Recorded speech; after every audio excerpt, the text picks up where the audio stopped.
Hello and welcome to another episode of the Perth to Paisley Podcast, episode 67 of the podcast dedicated to Heart of Midlothian Football Club. The Jambos tasted defeat at Tynecastle for the first time this season, going 2-0 down to Rangers at the weekend.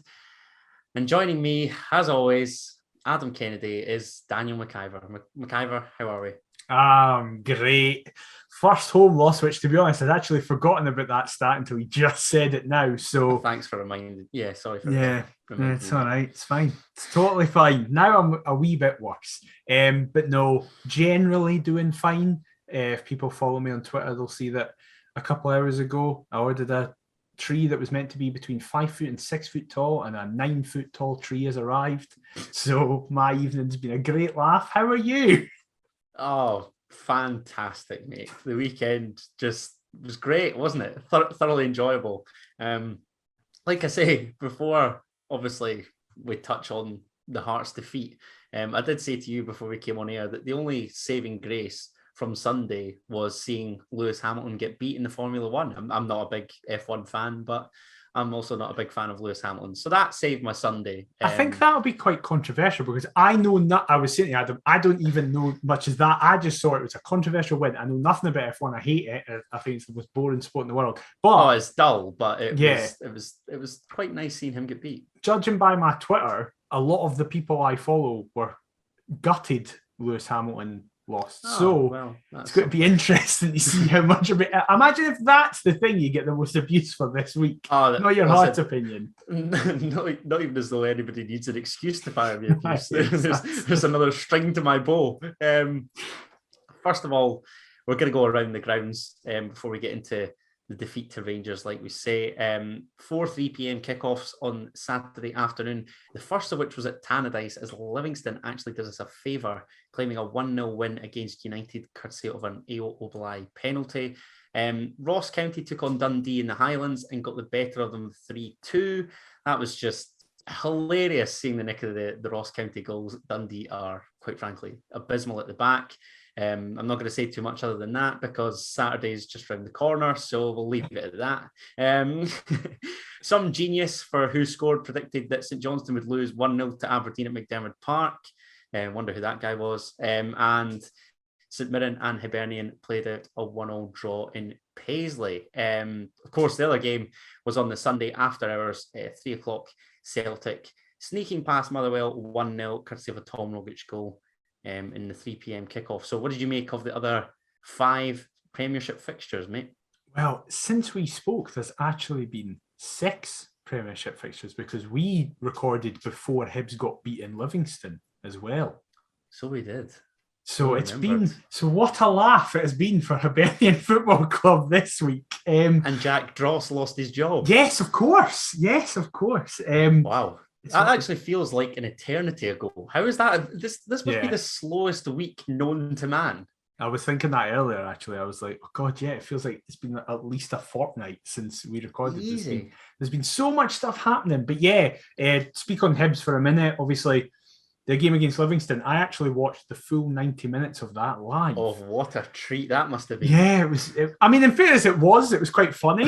Just watching how absolutely abject they were. And I think I put on Twitter, paired with the St Mirren draw, that they just looked like us in the 1920 season, where they are really reliant on Martin Boyle doing something. And if he doesn't, they aren't going to do anything. So it's genuinely quite worrying times for them. As we are recording, Hibs Dundee kicked off 6 minutes ago. So I might keep an eye on that as the podcast is going. And if Hibs are rubbish, I'll keep these updated. If they're not, we won't mention it. But you know what? Like, given the fact they host Dundee, I don't want either team to win that game. I want Dundee to. It'll be funny. But anyway, speaking of Dundee, their game was definitely the most exciting of the weekend. It was some Talk to me about the Ross County goals. They're just they're very. Which one's your favourite? The last one. I really like the last one. Second. The second one is amazing, right? But I like the last one because even if they didn't score, they were going to get a penalty. So it was like, regardless, Dundee were conceding in that moment. They were asking for it. Yeah. Yeah, it was I mean, it's just insane. I don't know what Brilliant. James McPake is doing in a managerial job. I'm not a fan of Ross County either, but No, of course not. That was just hilarious. Yeah, it was very funny. Livy, after getting a really good result against Hibs, did us, as you said, a huge favour by beating Dundee United. I couldn't quite believe it, if I was honest. I was expecting Dundee United. I fancied Livy to get something. I had one each, I think. Did you say you were going to back on United beating Livy? No, I was going to say I back on United getting something, as you were saying. Like, I didn't think it was going to be, Dundee United will walk past them. But I didn't think Livy would win and keep a clean sheet as well. But that's back-to-back clean sheets now. Very impressive. Yeah, absolutely. And the wheels are kind of coming off the Tam Courts Express, because I think that's 1 win in 6. I think they're in currently. It's something like dropping. That. It's a poor recent run for United, that's for sure. Definitely. And then St Johnstone are just atrocious just now. Now, I will say this. They're very bad. The goal shouldn't have stood, though. It was the most blatant handball you've ever. I will say, though, saying that, it was the most blatant handball to everybody except the ref, because when you see the perspective the ref has, he can't see. Got? No, he can't see it. Oh, no, maybe somebody in his way. There's both. I thought he looked as though he had a clear line of vision. There's a St Johnstone player bang in front of him, and from the angle the ref's at, it looks like it just hits off Teddy Jenks's chest, stomach, leg, or something like that. To be fair, he nearly catches it. The boy. Yeah, I know he does. But from the angle it's at, you can't really see that. Watch that back then. I thought the ref had a decent enough view of it, but maybe not. But yeah, it's insane that counted. But St Johnstone are just in complete and utter free fall just now. I don't know what's happening. In deep doo-doo. Yeah, they are. I really worry for Saints. It's going to be interesting. And then I don't really care. You worry about that. You're worrying. Oh God, what's going to happen? I mean, one of my pals down here is Saints videographer Lewis.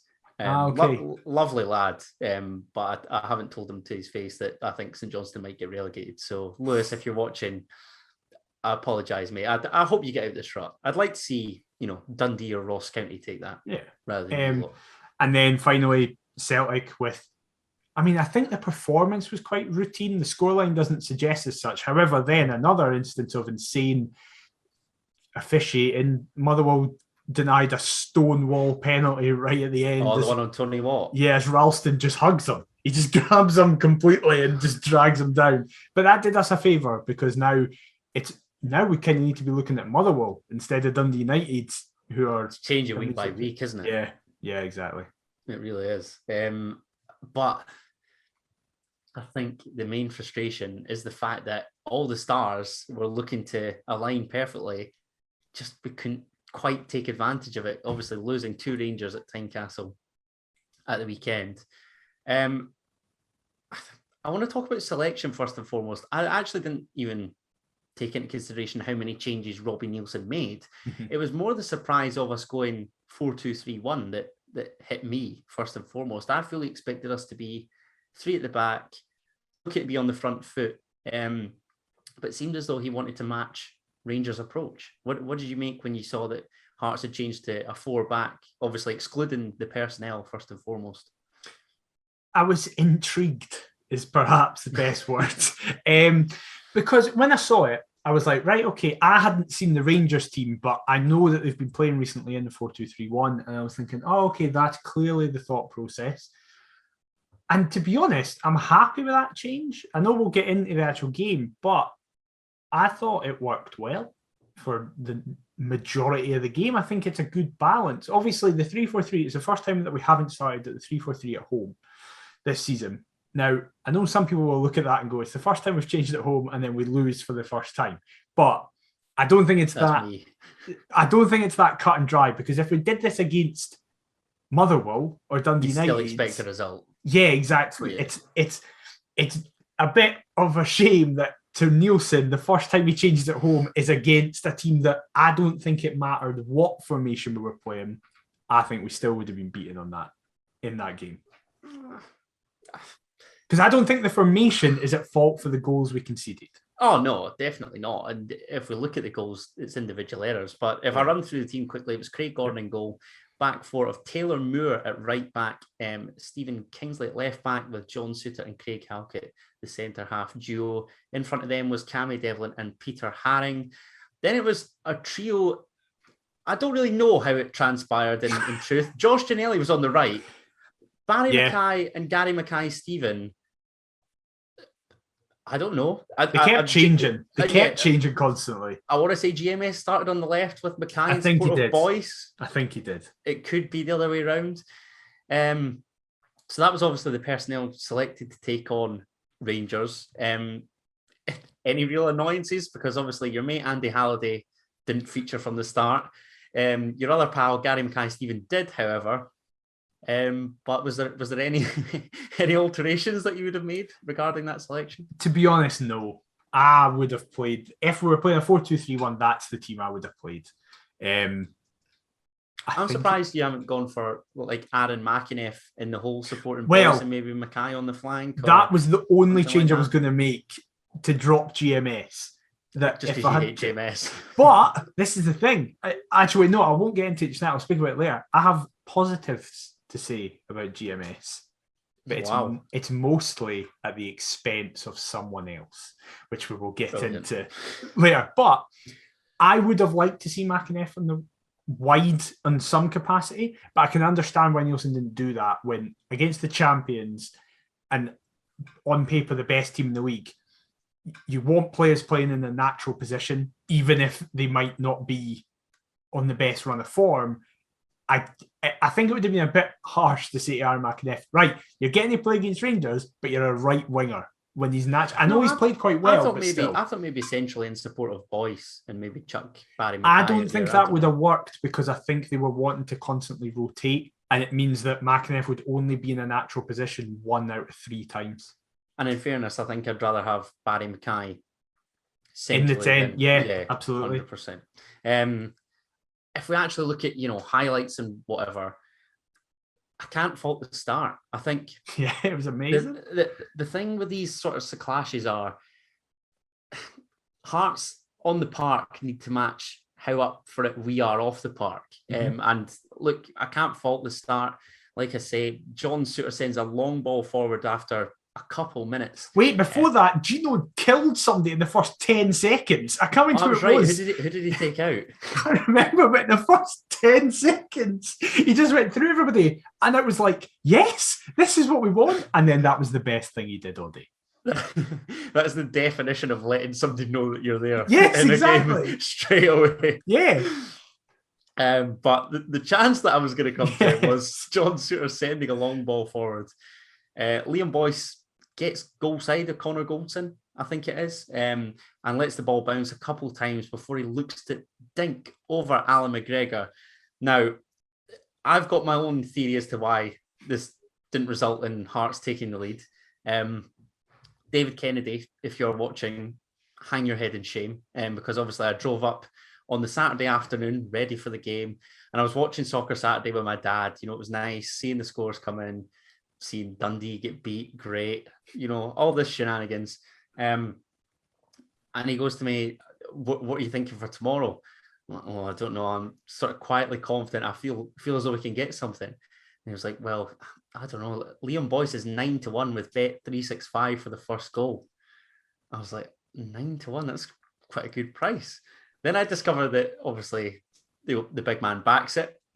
My dad is the worst gambler in the world. We'll come to another bet that he had later on, which just highlights this theory. So as soon as I see Liam Boyce racing through, I'm like, oh my God. I'm just thinking Dad's going to win money. And needless to say, he's denied by a decent enough stop by Alan McGregor, given Boyce looked to think it over him. What were your thoughts come that chance? I bet you weren't thinking, bloody hell, Davy's pockets are going to be Davy's sorted. He's in luck. No, as I was not aware of that bet. I was thinking, he's caught under this. That was my main takeaway. He can't get it quick enough. I think that, listen, it's probably one of the best chances that he had, considering he had like 4 that we'll get to. Yeah. I think this is arguably the best one, but it's also the hardest to take because he needs to wait for it to drop properly. He does everything right. And I think he goes, I think if he lets it drop further, he would have a better chance of taking it and actually scoring, but that also gives Goldson a chance to get back and cut him. It gets he and Tavernier that are both kind of covering, aren't Exactly, yeah. So I understand why he went with, I just need to hit this. And I think he does everything right, and it is just a good tip over by McGregor.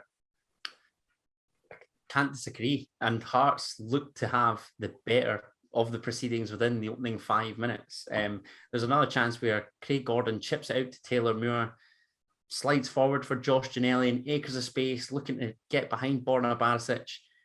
He cuts back for your pal Cammy Devlin, but his effort eventually is blocked. I was honest to God, right? By Calvin Bassey. Honest to God, I was like shaking. I was so excited because I've said this. I'm like, I need Devlin, if he scores, I need it to be at Tynecastle because he deserves to have the ground detonate when he does score. And it's bad that I actually think of you when there is a That's chance. not bad. That's lovely. That just shows how... It's not. You're living rent-free in my skull. I mean, we all saw the fantastic song that was made for Cammy Devlin this past week. Oh, that was tremendous. Outstanding. But I like that it was like at Jammed Hearts, at Perth Paisley, at This Is My Story. And then I got tagged individually because clearly my gimmick now is just in love with Cammy Devlin on Twitter. I don't even think Perth Paisley got tagged because I'm pretty confident I didn't see it off the account. I think that literally I saw it after you shared it. So never mind. I was ready. I was ready for that man to score, but he didn't. And this is where it becomes annoying. Like, now I need to say something negative about him. We're off to a great start. You know, the crowd are up for it. They're roaring us on. But the deadlock is broken with 9 minutes on the clock.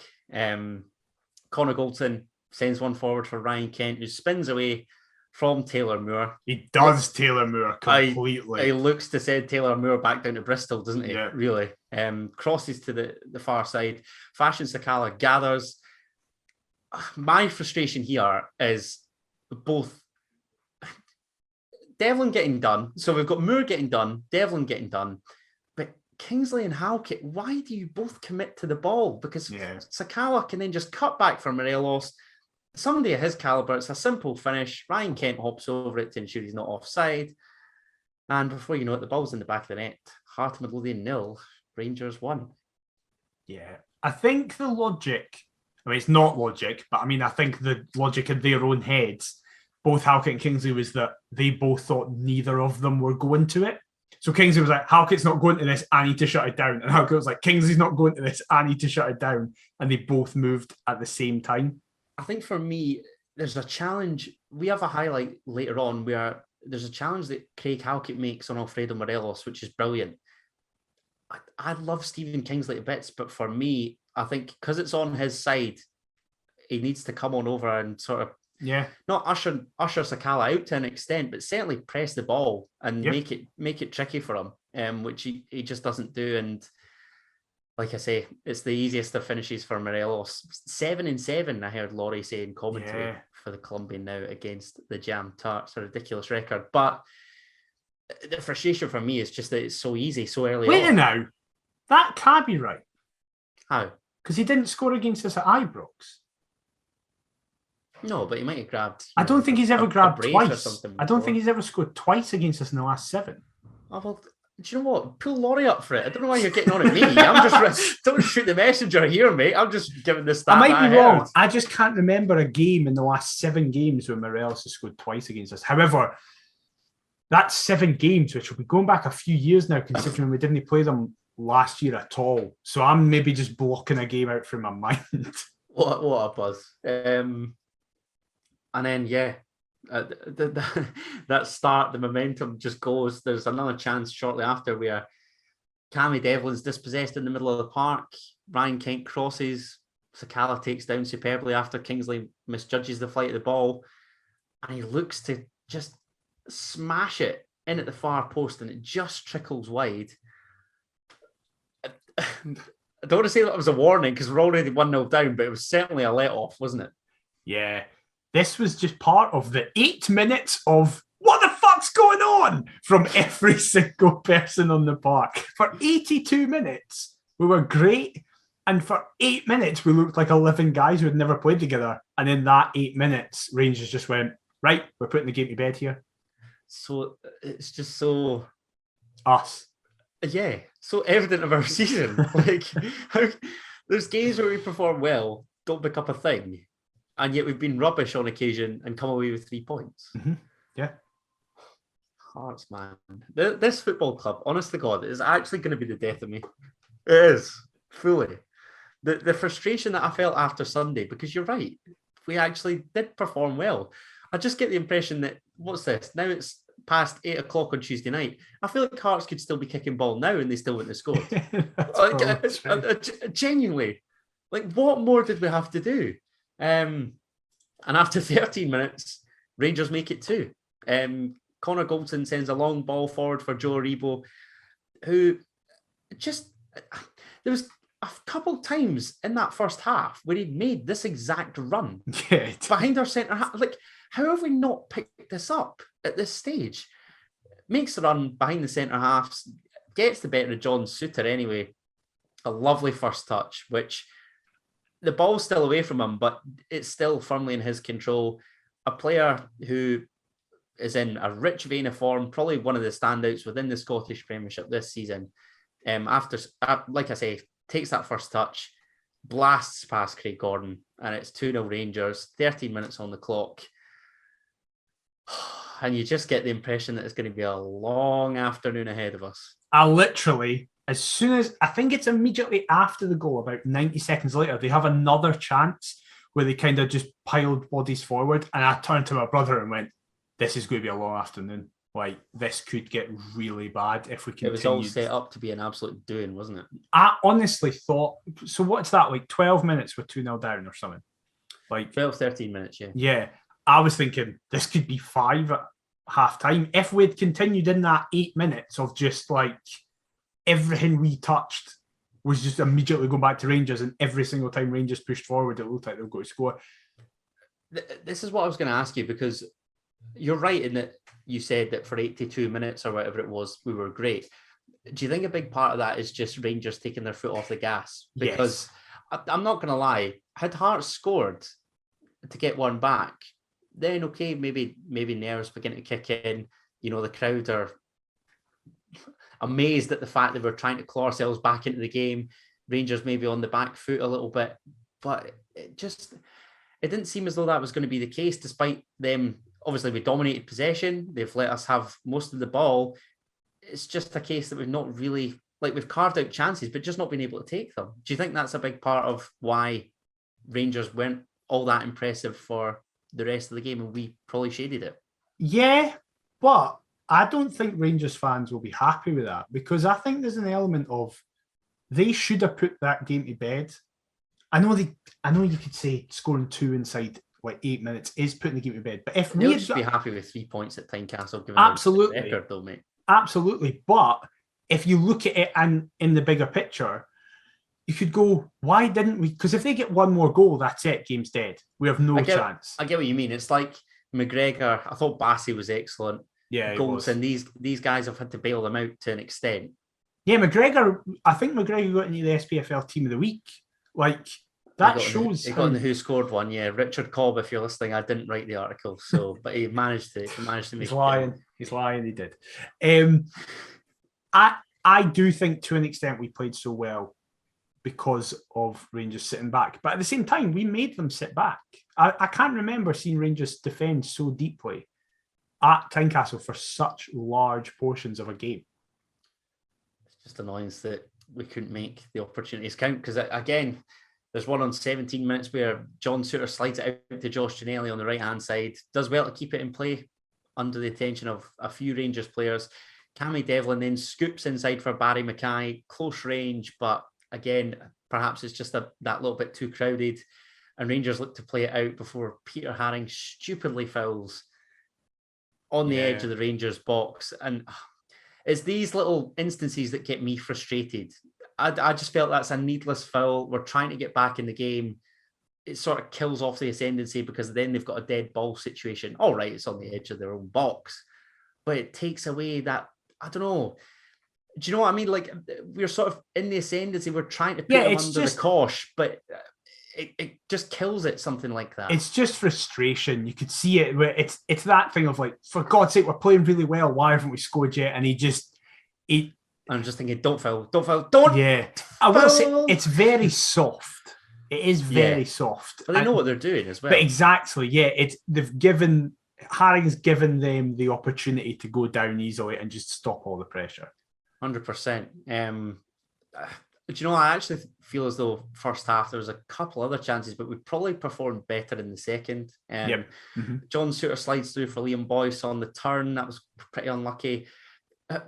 Big Pete again. I'm sorry to keep criticising him here, but he tries his luck from range with one of the worst long shots I've ever seen up in the stand. The one that bounces for McGregor. Yeah, but at that point, I was actually getting just desperation, isn't it? I was getting frustrated with how little we were creating for that kind of 5-10 minute period. I was like, we're not doing anything, and Haring well having a pop. It was like Haring did that, and within the immediate 5 minutes, we started pressing forward more. I'm not saying it was literally linked. Like every other player just went, "Oh fuck me, if we did shoot, Haring's just got to shoot for 80 yards." But it did kind of give an impetus to be like, right, come on, we're having a lot of the ball here. We need to do something with it. And the only other chance was really a smart save from Alan McGregor after Liam Boyce has slid through, albeit he's on the angle following a pass from Cammy Devlin. So I don't know why he didn't. Is that the one where he shoots and he's like in line with a post almost? Yeah, I think it's a tricky chance, to be honest, because he sort of looks to slide, Liam Boyce. I don't know why he doesn't cut it back. There's like 3 players waiting for him. You know what he's like, though? Like there was that chance against St Mirren where it was going to land on his left foot, and he just opted to take it on his right. He obviously favours the right foot. I don't know. Unless he's got something outside the foot, maybe in his locker. Maybe I don't know. I don't know. I was just like, there's like 3 of them. Just cut it back. But I understand why a striker is going to shoot in that situation. But then that takes us to halftime, 2-0 down. What's your thoughts, even despite a couple chances, us looking to apply some pressure? I've just realised that isn't the chance I'm talking about. I'm talking about a chance in the second half, which we'll get to. We'll get to that. Great. But anyway, first half, at halftime, what are you thinking? My first thought was, I've drank too much, I need a pie. And that was rubbish. Well, my first thoughts were, I did drink, so I can't have that first thought. I think I put on Twitter that Rangers have taken their chances, we haven't taken ours, and Nick Walsh has no control of this game. Yeah, thinking back, I think I put something like cutting edge the difference, simple as. Yeah, it was something like that. And my frustration in the first half was how long we wanted on the ball in some instances. I just think we're so slow. Just in general build-up, I think we've got some pace out wide on the flanks now when they want to move, but it's how slowly we transition from defence to midfield to attack. I mean, I've mentioned his name a couple of times. I thought Big Pete was awful. I've got to be honest. I think he was man of the match. I thought he was so slow. I thought he was our best outfield player. I'm not sure. So Craig Fowler gave him a 7.5 in the Evening News, and it was the second highest outfield mark to a player. Barry Mackay, I think, got an 8. I think. Probably below that. I don't see how Big Pete Warrington did a 7.5. So I thought he was our best player because, barring one moment in the first half where he had a really slack back pass and they nearly scored for it, but Taylor Moore came back and did well, I think he was the player that I felt whenever we get the ball, he's got to move us forward. And it was, listen, and as I say, I love Benny, but it was another game where I went, this is why Haring's better than him in certain areas, not as an all-round player. I'm not saying Peter Haring is better than Benny Bellingham, but I think he's better than Benny. I think Peter Haring is better than Benny Bellingham in a lot of areas. I also think Benny Bellingham is better than Peter Haring in a lot of areas. But the area that Haring is just head and shoulders above him is forward passes. 9 times in the second half, he just looked up and switched it completely to either whoever was on the flanks, and it meant that we moved forward about 40 yards in a single movement. Look, you said you were kind of happy with the change of shape. What did you make of the back four? I thought they were all right. I think for the second goal, Halkett and Suter are in like different postcodes to each other. I was going to ask who's the most culpable because it's on Suter's side. I think I was thinking potentially Suter or not really Taylor Moore. Nah, it's no Moore because Moore's too far out wide covering Ken. But again, is that a bugbear that we've got? Should Moore be closer to Suter or is that too harsh? I think that's too harsh because if I didn't think it was on John Suter for what it's worth. I'm just intrigued to gain your thoughts. If Goldson switches it to Kent and Moore is for some reason tucked in, you would be going... then we'd be berating him. Yeah, you'd be going, what are you doing? Suter's got a rebo, like you are now just in no man's land. But generally, I thought Taylor Moore did not have a good game. I don't think he had a terrible game. If he wipes Kent out for the first goal, none of that shenanigans happens. I don't even just mean that. Yeah, he gets it done there, but like I felt like far too easily for me. Far too easily. Yeah, definitely. But my main frustration was, apart from that, his passes weren't working. He was really lax in possession. He's not a right back, is he? No, he's not, and that's the thing. It's clear to see that he is a centre half, and that I think this game in particular reinforced that need that we need sufficient competition for Michael Smith. Definitely. Yeah, that's definitely fair. That is a problem area. John Suter, I didn't think had a great game either. I thought Craig Halkett was our best defender. So did I. Yeah, definitely. To be honest. Yeah. Because I'd also mentioned about how Kingsley gets caught out for...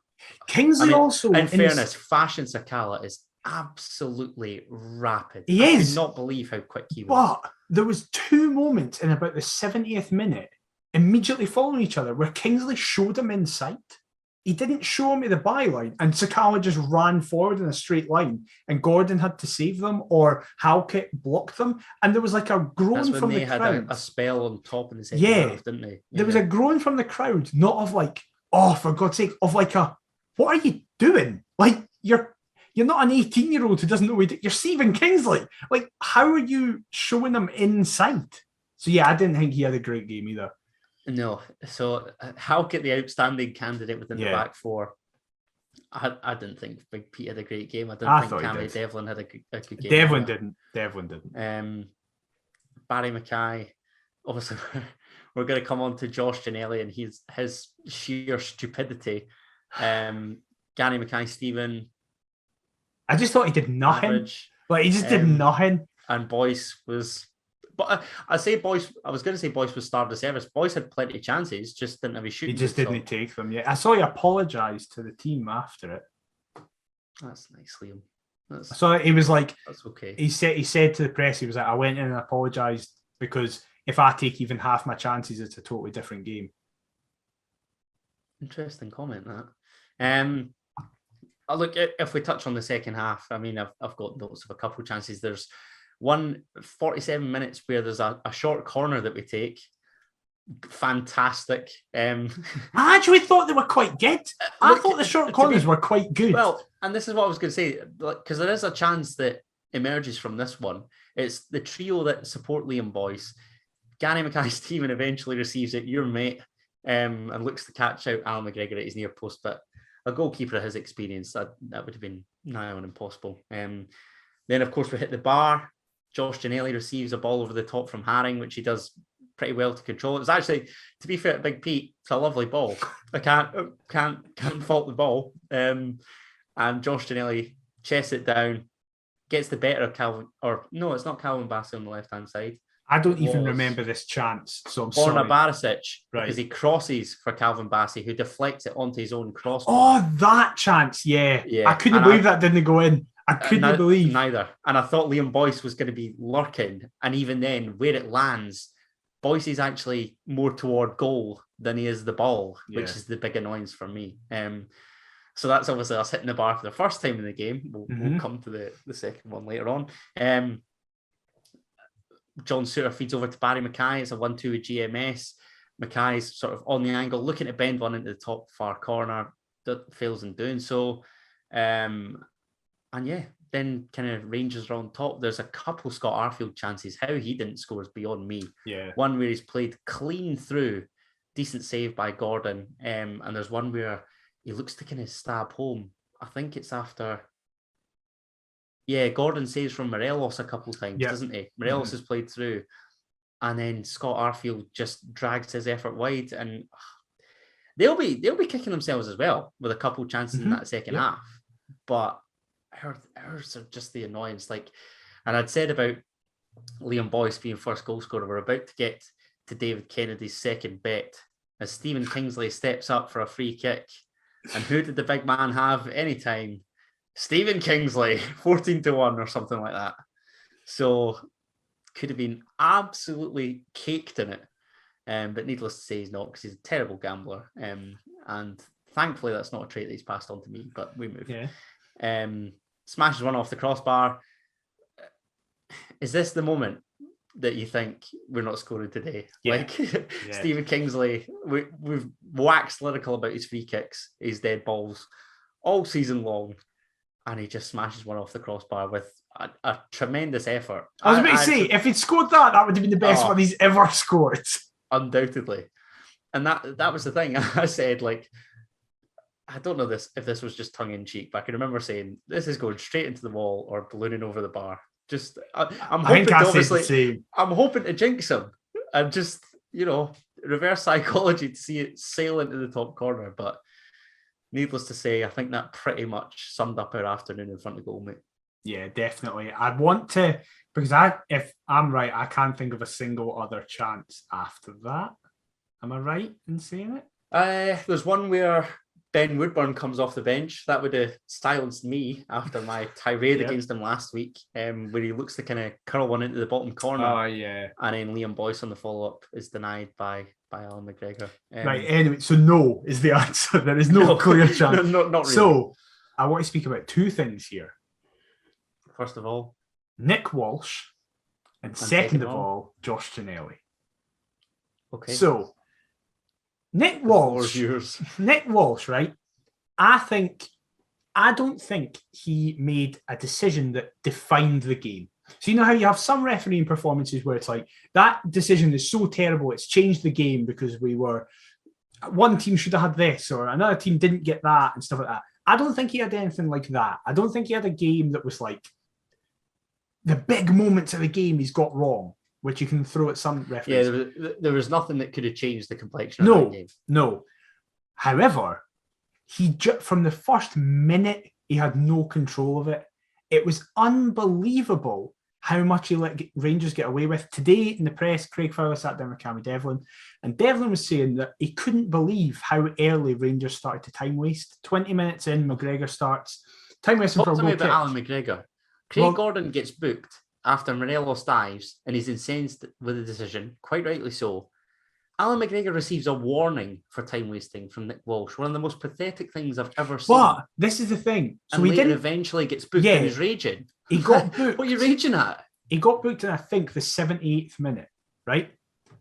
The point is, so I get where Devlin's coming from, where Devlin was like, he took it as a compliment because it shows that Rangers were like nervous, even though they were 2-0 ahead of that. But the way a referee should deal with time wasting is to showcase that he has no time for it.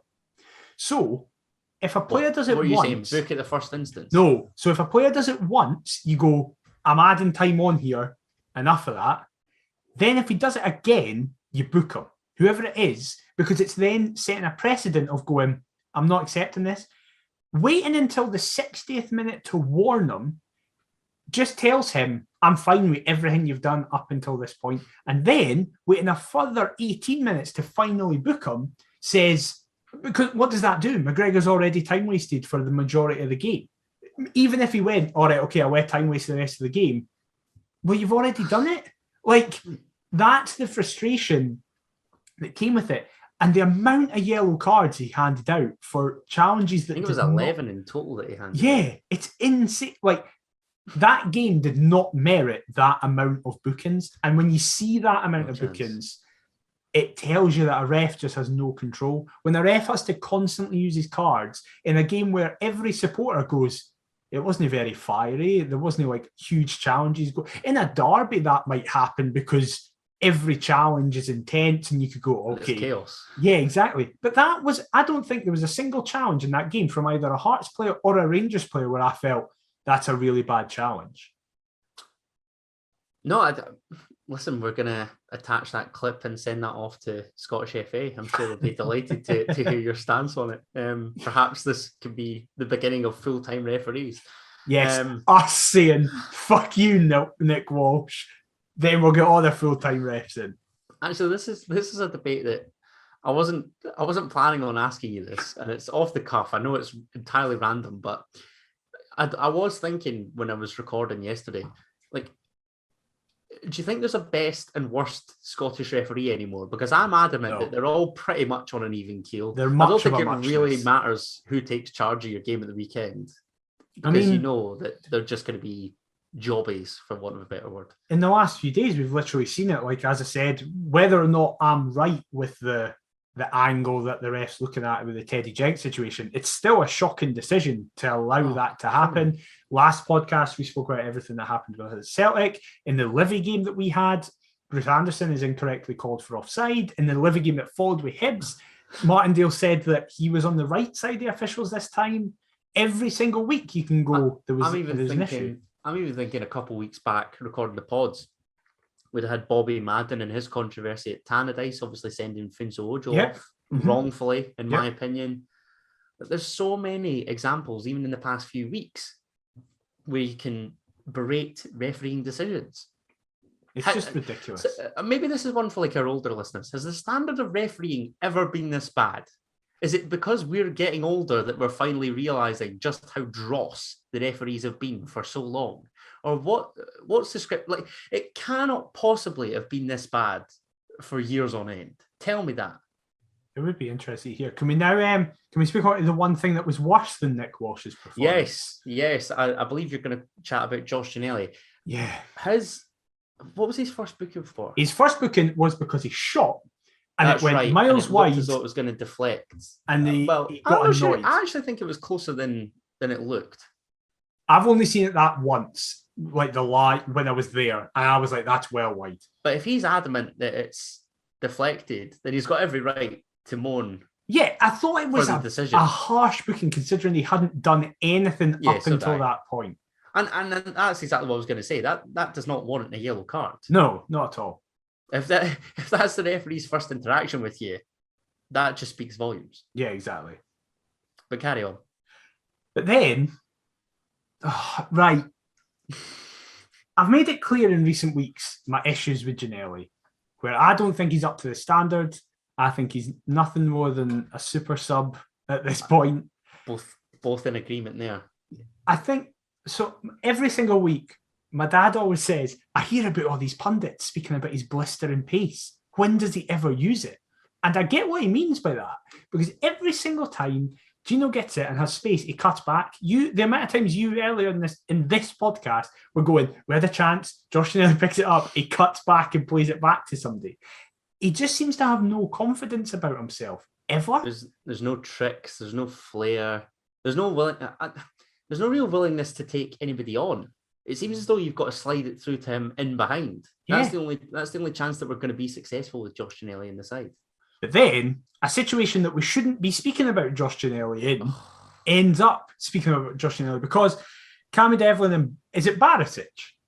Yeah, he makes the challenge on Borna Barisic. So Devlin goes in. Listen, you can dissect that challenge in and of itself if you think that's merited of a booking or whatever. It didn't. I personally don't think so. I don't think it is. I hoped it did, because this was the thing, right?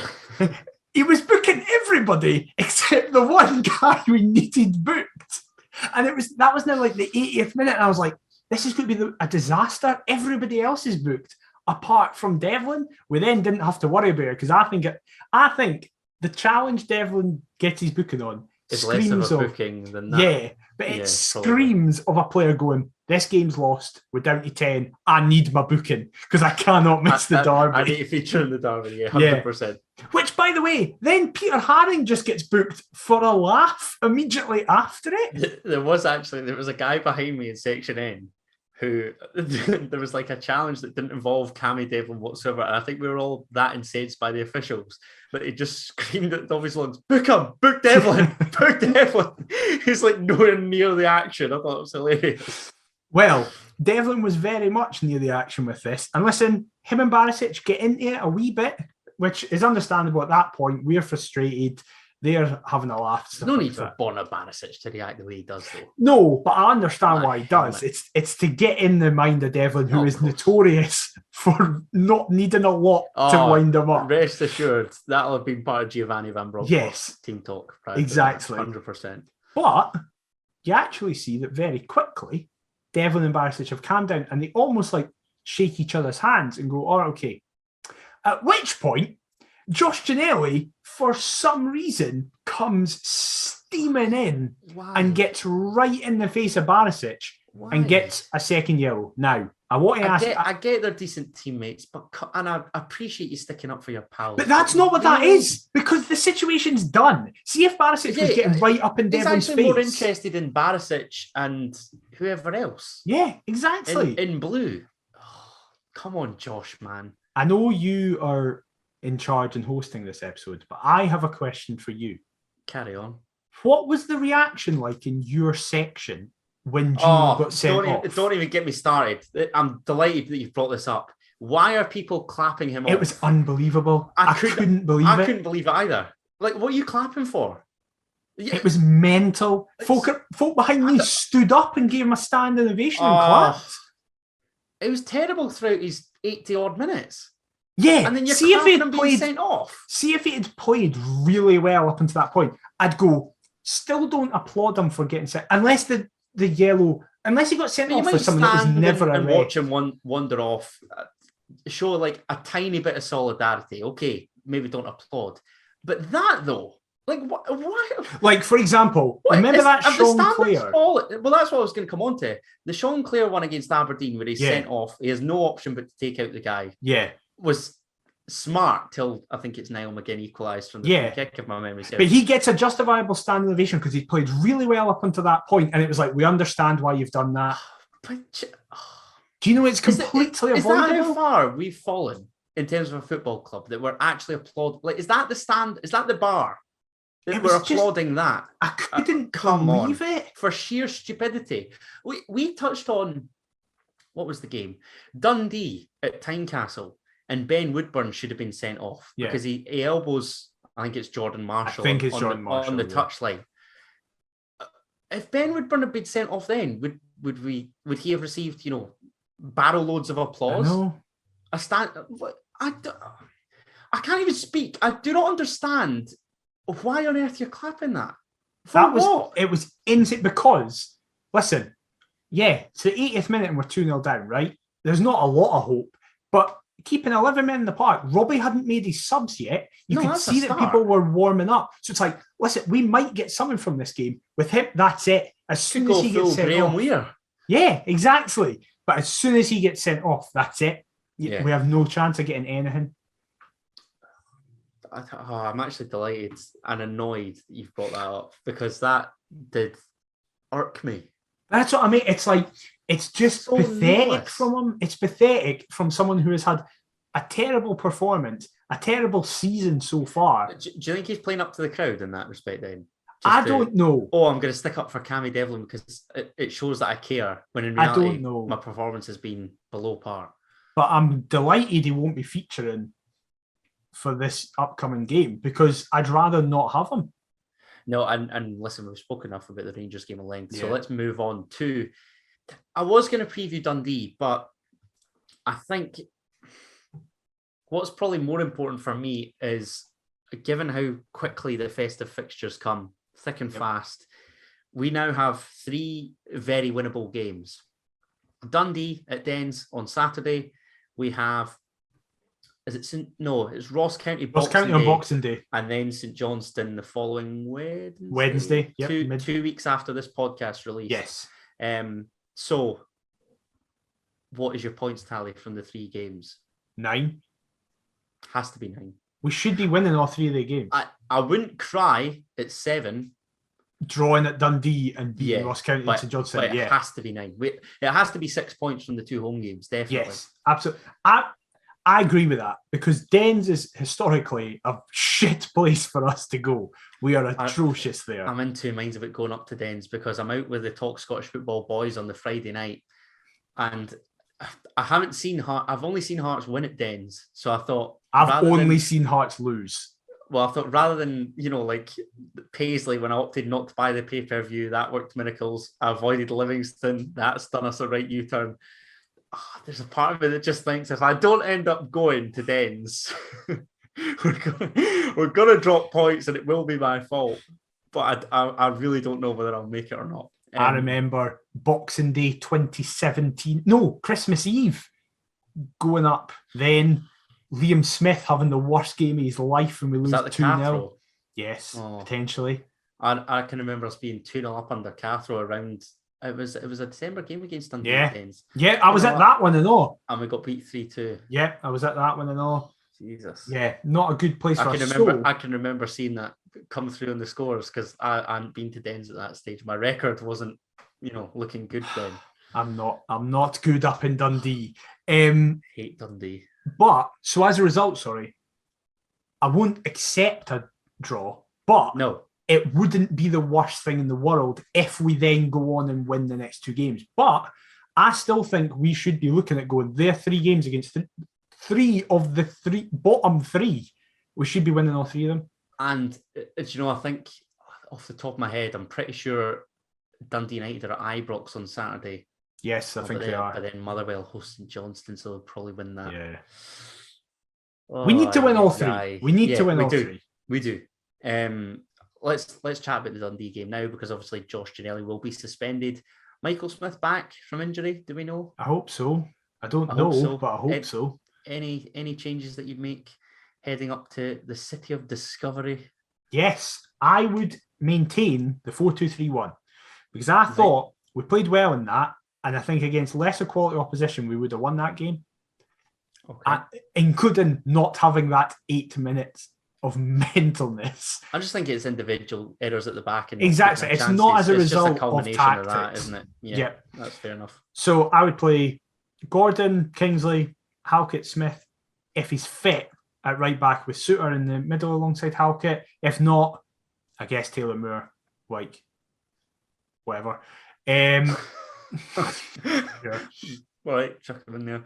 I'd then Cammy play Big Pete. Them. Devlin. Yeah. Oh no, no, wait. Devlin.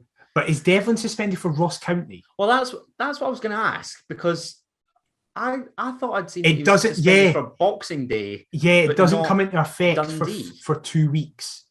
What? So it was 2 weeks. Somebody needs to educate me on this. Yeah, because right people were saying, previews, man, this is a headache enough as it is. People were saying if he didn't get booked against Dundee, so say he didn't get booked against Rangers, he didn't get booked against Dundee, but got booked against Ross County, he would have been fine to play the Hibs game because that would have been less than 2 weeks. But if he hadn't got booked on Sunday and got booked away at Dundee, he would have missed the derby. I don't know why they don't just miss the immediate game next. I don't understand. I don't know why it isn't just like a red card. I don't understand. Yep, understood all of that. I'm so confused. So if Devlin's playing, I'd play Devlin Haring. If he's not, I'd play McInnes and Haring. Nice, like the alternative, just in case the suspension has totally bamboozled our brains. I'm gonna pick the team with Devlin in because then I will play McInnes out wide right.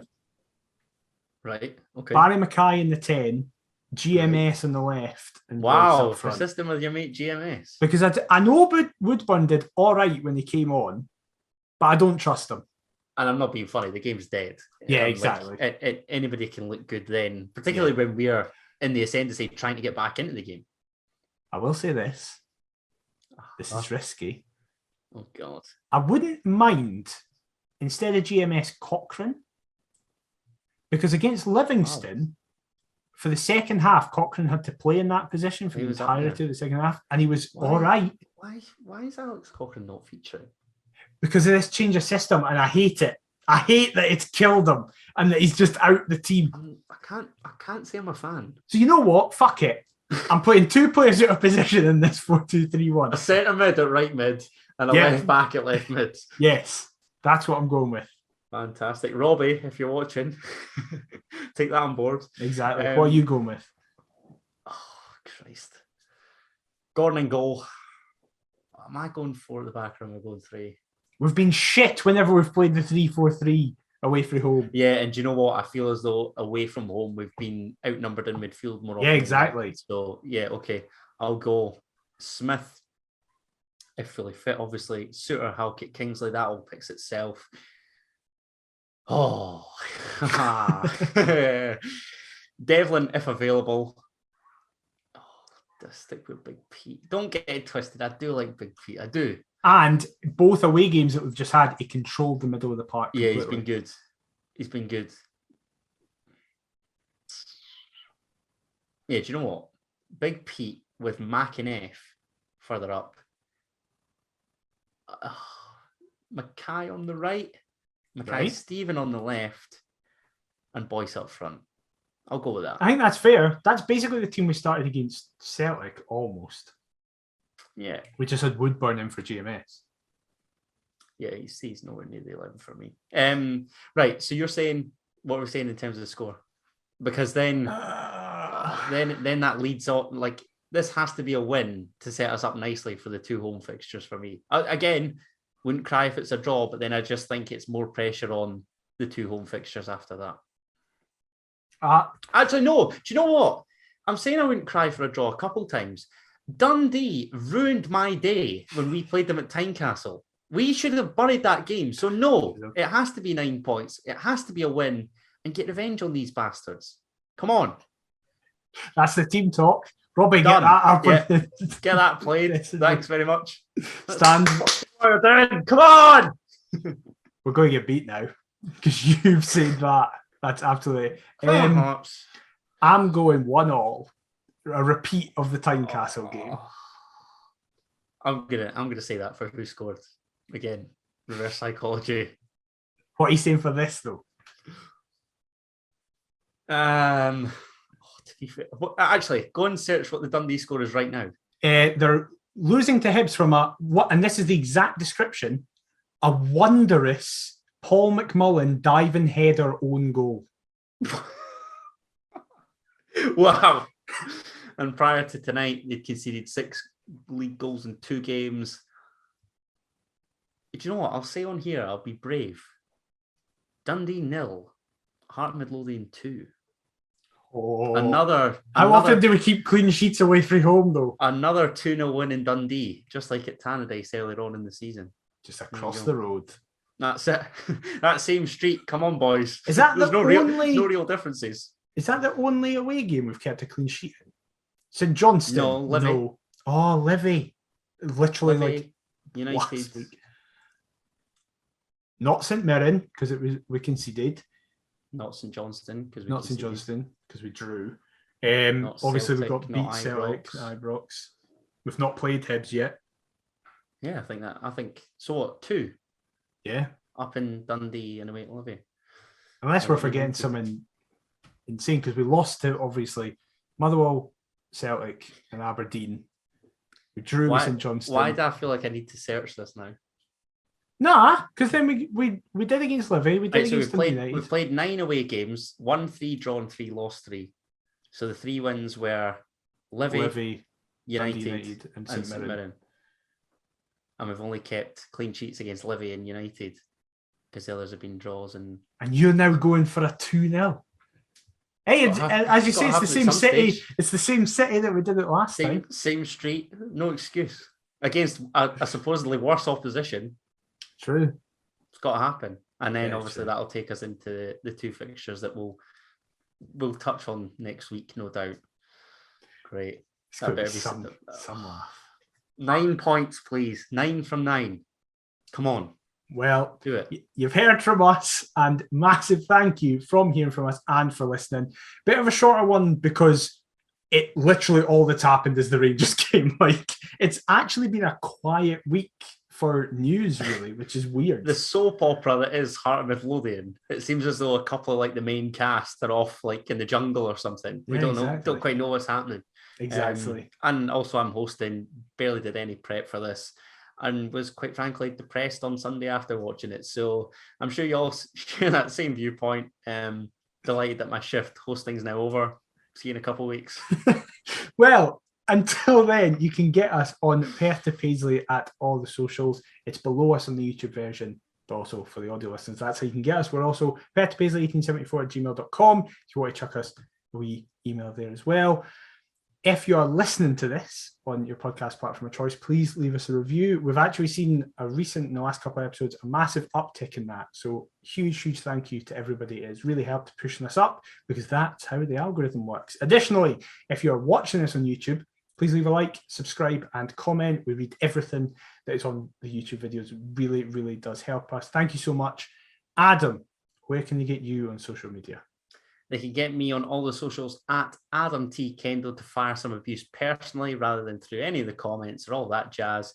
What about yourself, mate? I am at DMcIver22. We'll be back next week for our last episode for Christmas. So that's going to be exciting. Hey, hopefully, and all the festive football to come. Yeah.